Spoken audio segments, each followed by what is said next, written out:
Hari ini kawanku semuanya, kita memperingati Sumpah Pemuda. Sejarah membuktikan bahwa kita, generasi muda Indonesia itu punya tinta emas dan punya saham besar dalam melahirkan bangsa dan negara Indonesia. 1908, mahasiswa-mahasiswa kedokteran, jam 9 pagi, di ruang kelasnya mendeklarasikan Budi Utomo. Walaupun mereka mahasiswa kedokteran, tapi idenya itu bukan narasinya, bukan narasi kesehatan, tapi memberikan kehidupan yang pantas untuk rakyat pribumi dan memberikan akses pendidikan untuk masyarakat pribumi. 1928, Muhammad Yamin dari Sawah Lunto, Kaca Sungkana dari Madura mendeklarasikan Sumpah Pemuda. Lalu 1945, anak-anak muda datang ke rumah Bung Karno waktu itu, bahkan mengancam Bung Karno, Bung, kita kobarkan revolusi malam ini, jika tidak, lalu Bung Karno memotong, jika tidak apa? Ini batang leherku, seret saya ke pojok itu dan potong malam ini juga, kalian tidak usah menunggu esok hari.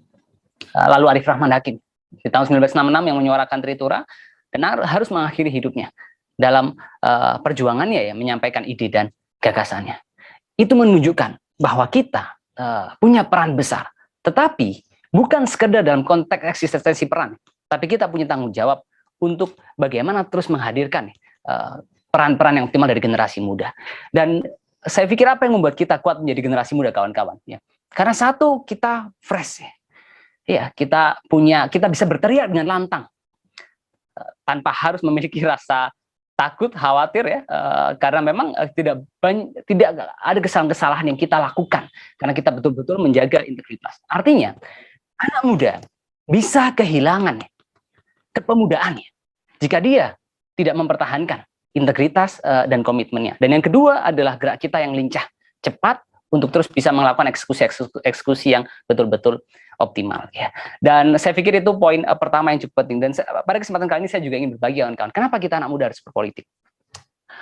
Tahun 2018 ya, saya diundang ke rumah Eyang Habibie. Ketika itu saya ingat beliau pernah mengatakan tanya kepada saya, Gamal, kenapa kamu buat program berobat dengan sampah? Setelah saya jawab, beliau menambahkan, why? Because you are not blind. You care about them is the beginning of everything. Jadi Eyang Habibie waktu itu menunjukkan bahwa empati kita itu adalah hal yang membuat kita melakukan sebuah perubahan nyata di tengah-tengah masyarakat ya. Dan bahkan Eyang Habibie waktu itu mengatakan ya, I'm not a politician, ini kata Eyang Habibie. I survive in politics ya. Nah, jadi I'm survive in politics, but I'm not politician. I'm a technocrat. Eyang Habibie mengatakan bahwa apapun profesi kita, peran kita, tugas kita juga bisa survive dalam menghadirkan sebuah perubahan nyata di dunia politik. Dan saya pikir itu menjadi salah satu peran penting hari ini ya. Dan saya pun sebagai seorang sosiopreneur melihat bahwa dalam konteks, jadi tidak ada tentakel yang lebih besar dibandingkan politik untuk menghadirkan sebuah perubahan. Sehingga tahun 2018 lalu pertama kali ya, waktu itu saya mulai merasakan dunia politik ya, dengan berbagai suka duka ya. Saya di sini menyaksikan banyak orang yang dengan penuh ketulusan menghadirkan sebuah perubahan besar ya. Di dunia politik pun mungkin kita saksikan ada orang-orang yang tidak menjaga integritas dan lain sebagainya. Ada orang-orang yang betul-betul punya kapasitas kompetensi ya. Dan ada juga mungkin yang tidak punya ketulusan niat untuk menghadirkan perubahan. Tapi satu hal yang penting saya pikir adalah bagaimana kita generasi muda menunjukkan bahwa ketulusan, kerja keras, dan integritas itu harus dihormati, dihargai dalam perjuangan politik kita. Bagi generasi muda yang ingin masuk dan berjuang dalam dunia politik, ada dua istilah politisi muda kalau kita baca di berbagai literatur. Pertama adalah princelings.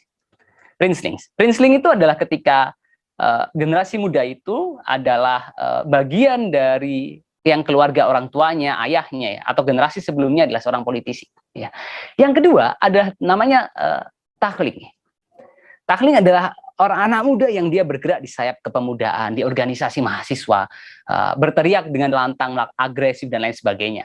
Yang kadang banyak di antara mereka akhirnya tidak mampu menembus ya batas-batas politik ya, dan terjebak dalam organisasi-organisasi itu, dan dalam literatur ini disebutkan jika dia bertemu ya dengan senior politik atau politik senior yang bisa mengajaknya tumbuh, dia akan tumbuh.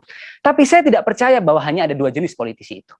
Saya percaya ada jenis politisi muda yang ketiga, yaitu irresistible young politician, yaitu politisi muda yang dia terlalu menarik untuk ditolak ya, karena dia membangun kompetensi, portofolio, prestasi, dan pengakuan publik yang membuat dia begitu powerful, punya bargaining kompetitif untuk bisa menghadirkan berbagai perubahan nyata di tengah-tengah masyarakat. Banyak orang mengatakan bahwa kita generasi muda adalah orang-orang yang apatis. I don't think so. Yeah. We cannot simply blame the youth. Ya. Kita nggak bisa menyalahkan generasi muda. The system inhibit, discourage young people to get in the system. Jadi saya ingin katakan bahwa kita generasi muda itu tidak apatis. Tetapi sistem sekarang tidak membantu generasi muda untuk mampu melakukan perjuangan-perjuangan politik. Dan saya pikir itu adalah hal yang kami sedang upayakan untuk menghadirkan sebuah perubahan besar, kawan-kawan. Yaitu bagaimana sistem itu memfasilitasi, mendorong, memberikan, bukan hanya memberikan kuota kepada generasi muda, tetapi lebih jauh dari itu, yaitu menghadirkan dukungan kepada generasi muda untuk mampu kompetitif dan menghadirkan sebuah pemenangan-pemenangan dalam berbagai kontestasi dan peran-peran politik yang lebih optimal ke depan. Ya. Banyak hal yang bisa kalau kita saksikan berbagai negara dunia, ya. Mary Black di Inggris, bayangkan menjadi anggota legislatif di usia 19 tahun. Ya.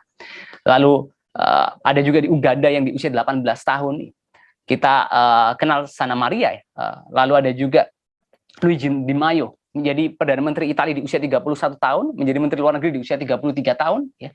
Volodymyr Groisman, dan lain sebagainya. Ya. Jadi banyak sekali generasi-generasi muda di berbagai wilayah dunia yang sekarang mengambil alih kekuasaan. Jadi millennial take over. Dan itu adalah pesan yang kita bawa hari ini. Bahwa kita generasi muda tidak boleh menjadi objek politik. Tapi ide kita, gagasan kita, narasi kita harus bergemuruh di panggung demokrasi Indonesia. Oleh karena itu, saya secara pribadi yakin bahwa banyak hal yang bisa kita rubah.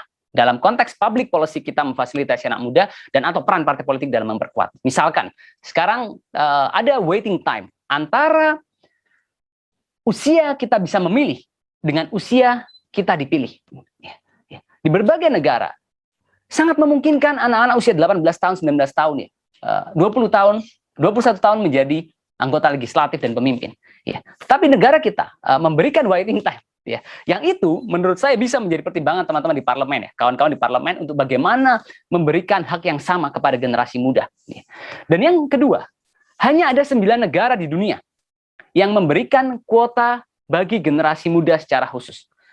Sehingga kita bisa mempertimbangkan untuk bagaimana selain kebijakan untuk memfasilitasi perempuan, ada juga kuota yang bisa diberikan kepada generasi muda. Dan yang ketiga, kawan-kawan, Interparliamentary Union itu merekomendasikan bahwa seyogyanya member parlemen atau anggota dewan di usia 30 tahun ada sebanyak 15%, di usia 40 tahun ada di angka 30%, dan di usia di bawah 45 tahun juga ada di angka 40% dan sebagainya. Jadi ada rekomendasi-rekomendasi yang diberikan Interparliamentary Union, dan saya pikir itu bisa menjadi salah satu rujukan dalam merumuskan sebuah kebijakan atau legislasi yang bersahabat kepada generasi muda.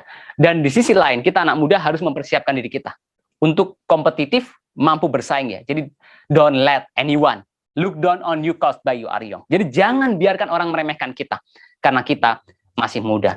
Dan kawanku semuanya, tentu kita sebagai generasi muda punya banyak pembelajaran kesalahan, ya. Tapi saya ingin katakan, ya, generasi muda itu kita harus menjadi orang yang resilient, be a resilient leader. Saat kita salah, kita perbaiki. Kita jatuh, kita bangkit lagi. Kita gagal, kita coba lagi. Saya ingin katakan bahwa tugas kita bukan sekedar memenangkan kontestasi politik, tapi juga menginspirasi generasi muda untuk mampu berpolitik dengan santun, bijak, dan berkarakter. Dan oleh karena itu, saya Gamal Albin Said, mewakili bidang kepemudaan, mewakili Partai Keadilan Sejahtera, ingin mengajak generasi muda di berbagai wilayah Indonesia untuk bergabung bersama kami, dan kita bersama-sama memperjuangkan peran generasi muda dalam menghadirkan sebuah perubahan. Akhir kata, kawanku semuanya, kemenangan itu manja. Harus direbut dengan kebenaran dalam cara dan kesabaran dalam perjuangan. Saya tahu ini tidak mudah, tapi saya yakin ini layak untuk kita perjuangkan. Terima kasih, salam hangat penuh hormat. Saya Dr. Gamal Albin Said. Wassalamualaikum warahmatullahi wabarakatuh.